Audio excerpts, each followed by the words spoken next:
समर सिंह की बेल पे सुनवाई होनी है।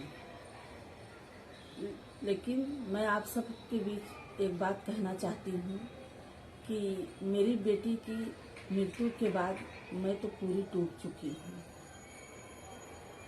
लेकिन फिर भी मैं हार नहीं मानूंगी। मैं आखिरी सांस तक अपनी बेटी की न्याय के लिए लड़ाई लड़ूंगी।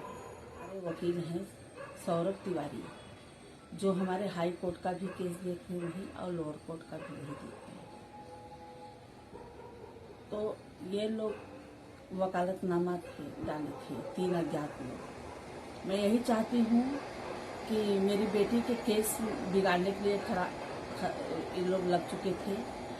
लोग समर सिंह आरोपी के सब आदमी हैं जो हमारी बेटी का केस खराब करना चाहते हैं, दलालीगिरी करना चाहते हैं। फर्जी वकील मेरा साइन लेके, मैं तो इनको ना साइन करी हूँ, ना मैं जानती हूँ, ना मैं इनको पहचानती हूँ, ना कभी देखा ये लोग को। मैं ये लोग के नाम से मैं उच्च न्यायालय माननीय जज साहब से यही है कि मैं ये लोग के नाम से, तीनों वकीलों के नाम से मैं एफआईआर दर्ज करूँ।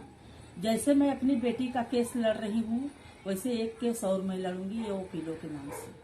जैसे कि आपने इस वीडियो क्लिप में देखे होंगे, आकांक्षा दुबे एक बार फिर से लाइव आकर समर सिंह के बारे में कुछ ऐसा बयान दे देती हैं जो कि सोचने वाली बात है। हालांकि आकांक्षा दुबे के कातिल समर सिंह अभी भी जेल में है, लेकिन कहीं ना कहीं उनके चाहने वाले उनके रिहाई को लेकर काफी कोशिशें कर रहे हैं। इसी सबको देखते हुए आकांक्षा दुबे के इंस्टाग्राम आईडी से लाइव आए हुए थे और बताया कि कुछ वकील मेरे से धोखे में साइन कराकर समर सिंह को बाहर निकालने में लगे हुए हैं। मैं इनके खिलाफ एफआईआर करूंगी और केस लड़ूंगी। हालांकि इन घूसखोर वकीलों को गुनहगार का साथ नहीं देना चाहिए। अगर ऐसा ही आगे चलता रहा तो कभी किसी को न्याय नहीं मिल पाएगा।